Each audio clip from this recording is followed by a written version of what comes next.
Quel est le glitch dans la matrice le plus effrayant que vous ayez vécu? N'oubliez pas de liker la vidéo et de vous abonner. Boucle temporelle. J'étais assez jeune, vers 9 ou 10 ans. J'étais avec mes parents sur le parking d'un pub en Angleterre, en train de revenir à la voiture. Je me souviens avoir vu une adolescente à la fenêtre d'une maison donnant sur le parking.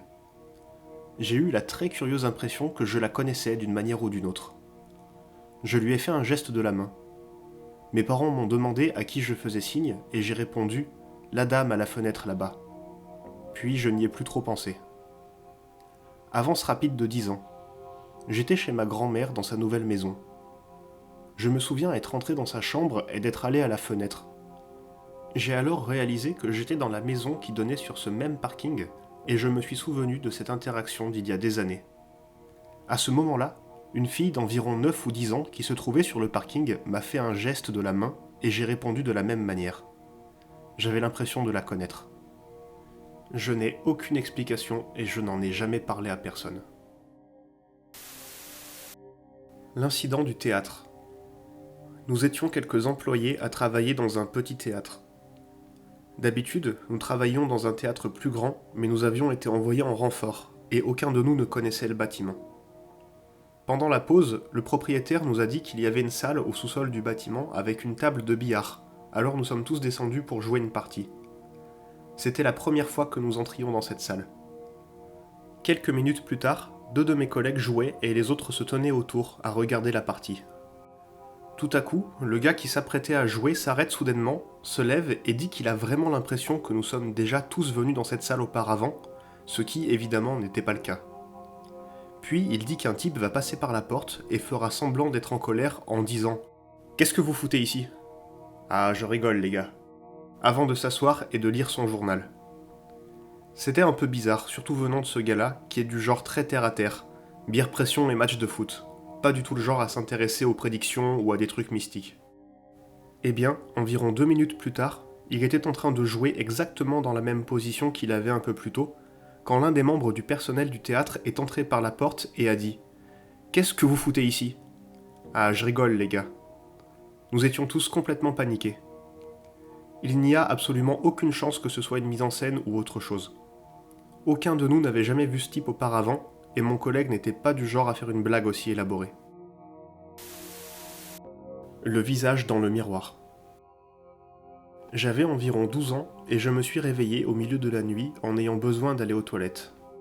Je suis allé de l'autre côté du couloir jusqu'à la petite salle de bain, j'ai allumé la lumière et j'étais sur le point d'atteindre les toilettes quand j'ai jeté un coup d'œil vers le miroir accroché au mur et j'ai vu un visage dans le miroir. Ce n'était pas mon visage. C'était comme si quelqu'un était de l'autre côté, avec son visage juste à côté du verre, me fixant.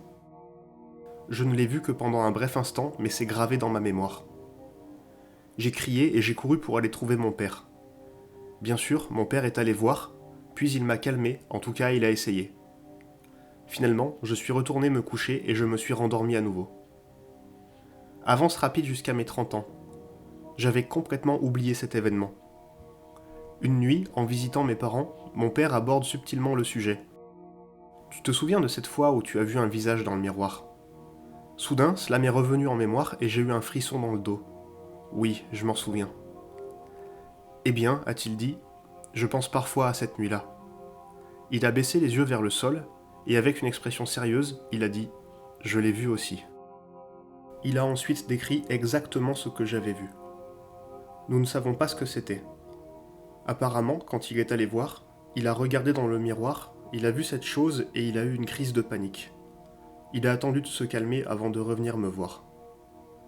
Je lui suis reconnaissant d'avoir voulu me protéger jusqu'à mes 30 ans, mais je regrette un peu qu'il ne me l'ait jamais dit. Le jeu de la radio. Il y a des années, une station de radio organisait un concours intitulé « Devinez la prochaine chanson ». Il fallait deviner le titre de la chanson qui passerait après les infos. Aucun indice. Ce n'était pas seulement des chansons du top 40, ni même des chansons récentes. Cela pouvait être n'importe quelle chanson jamais enregistrée, et je savais laquelle c'était. Je me souviens avoir dit à mon père que ce serait Hey Jude des Beatles, et c'était ça. Je n'oublierai jamais son visage totalement incrédule 20 minutes plus tard quand la chanson a commencé. Je n'ai jamais pu prédire quoi que ce soit depuis, bien que j'ai eu quelques déjà-vus. Cette sensation d'avoir déjà vécu l'événement et de savoir ce qui va arriver ne s'est jamais reproduite. Sauvé. J'ai une histoire vraiment difficile à expliquer. J'avais environ 12 ans et je vivais dans une vieille maison avec ma famille. Un jour, pendant que mes parents étaient au travail, j'ai eu une dispute avec mon frère de 18 ans qui avait de gros problèmes de colère et qui est quelqu'un de dangereux. Il m'a poursuivi à travers la maison et j'ai couru autour de notre véranda, puis je suis passé par la porte du couloir. J'ai claqué la porte derrière moi et j'ai continué à courir. Lorsque j'ai jeté un coup d'œil en arrière, il tapait sur la porte et criait pour que je la déverrouille. La porte était verrouillée. Il n'y avait aucun moyen qu'elle se soit verrouillée toute seule, car elle ne pouvait être verrouillée que de l'extérieur avec une clé, et nos parents ne nous avaient jamais donné de clé. Je suis resté là, abasourdi pendant quelques secondes, puis je suis allé en courant jusqu'à la salle de bain et je me suis enfermé là-dedans. Je pense vraiment que ça m'a sauvé la vie ce jour-là. Au revoir. J'avais environ 15 ans quand j'ai fait un rêve à propos de mon grand-père. Rien d'extraordinaire. Dans le rêve, je descendais dans ma cuisine et je le voyais assis sur une chaise, comme s'il m'attendait patiemment. J'arrivais en bas et il était ravi de me voir. Puis il s'est levé de la chaise et il a dit « Je dois y aller maintenant ». Il m'a serré dans ses bras et nous nous sommes dit au revoir. Je n'étais pas particulièrement chaleureux avec lui dans mon rêve, un peu distant et impoli, disons. Je me suis réveillé et j'ai regardé mon téléphone pendant un moment. Il était 4h58. Je me souviens exactement de l'heure, ça m'a marqué. Puis je me suis rendormi. Quand je me suis réveillé à nouveau pour aller à l'école, je n'avais jamais ressenti une telle culpabilité de toute ma vie, même en sachant que ce n'était qu'un rêve. C'était tellement fort que j'ai presque pris mon téléphone pour lui envoyer un message et m'excuser d'avoir été impoli. Cependant, quand je suis descendu avant d'aller à l'école, j'ai raconté à mes parents le rêve que j'avais fait sur mon grand-père et à quel point je me sentais mal d'avoir été distant avec une personne si gentille. Ils m'ont dit d'arrêter d'être si bête et que ce n'était qu'un simple rêve. Bref, je suis allé à l'école, comme n'importe quel autre jour, mais ce rêve restait en arrière-plan dans mon esprit et me dérangeait toute la journée. C'était comme une vague de négativité qui ne voulait pas me quitter ce jour-là. Mon père est venu me chercher à l'arrêt de bus de l'école. Je suis monté dans la voiture et il est resté là, assis en silence pendant un moment. Je n'ai pas compris que quelque chose n'allait pas, jusqu'à ce qu'il me regarde et qu'il dise « Grand-père est mort ce matin ». Quelques heures après avoir appris sa mort, le rêve m'est revenu en tête.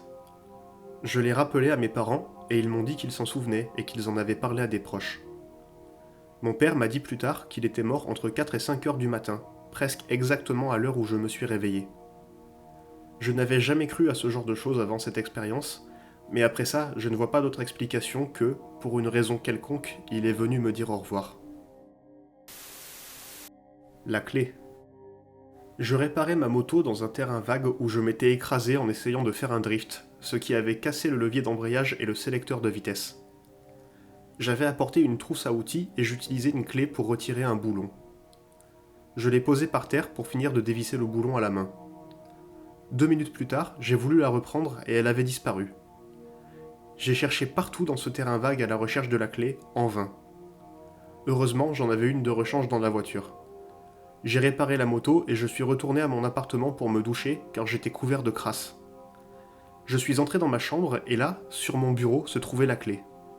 J'étais estomaqué. 90 minutes. Un jour, j'ai pointé à la sortie du travail à 18h, comme tous les jours, et j'ai commencé mon trajet en train d'1 heure pour rentrer chez moi. Après avoir trouvé une place assise, je me suis endormi et je me suis réveillé juste avant ma station. De la gare, il y a un court trajet en bus de 10 à 15 minutes pour rentrer chez moi. Pendant tout le trajet, je n'ai pas utilisé mon téléphone et je ne portais pas de montre, alors je ne savais pas quelle heure il était. Quand je suis arrivé chez moi, ma femme m'a surpris en disant « Tu rentres tôt aujourd'hui, tout va bien ?» J'ai regardé l'horloge murale et il n'était pas encore 18h. J'étais trop choqué pour comprendre ce qui s'était passé. J'ai vérifié sur sa montre, sur mon téléphone portable, et l'heure était absolument correcte. Quelques jours plus tard, l'administration nous a envoyé par email les pointages pour le mois, et chaque jour indiquait une heure de sortie autour de 18h. Donc ce n'était certainement pas moi qui étais parti du travail plus tôt. À ce jour, je n'ai toujours pas compris comment j'ai gagné entre 60 et 90 minutes ce jour-là. Connexion. J'ai toujours eu des rêves étranges, des déjà-vus, des rêves récurrents qui semblent pointer vers des événements futurs de ma vie. Mais celui-ci était différent. Quand j'avais environ 12 ans, j'ai rêvé que j'étais dans une pièce blanche complètement vide, à l'exception de 2 canapés blancs qui se faisaient face, à environ 3 mètres l'un de l'autre. J'étais assis sur l'un d'eux, et il y avait un garçon de mon âge assis sur l'autre. Nous étions tous les deux confus, nous demandant qui était l'autre et pourquoi il était dans son rêve. Nous avons fini par bien nous entendre, nous avons eu une conversation courte, et nous nous sommes dit au revoir sans jamais bouger de nos canapés. Je me suis réveillé, j'ai trouvé cela étrange, mais après un certain temps, j'ai oublié toute l'histoire. Puis, 4 ans plus tard, je m'endors une nuit pour me retrouver dans cette même pièce blanche. Je reconnais immédiatement la pièce, les canapés et le garçon de maintenant 16 ans assis en face de moi. Nous nous sommes regardés, puis nous avons commencé à pleurer. Je lui ai dit que je n'arrivais pas à croire à quel point il avait grandi, et il m'a dit la même chose.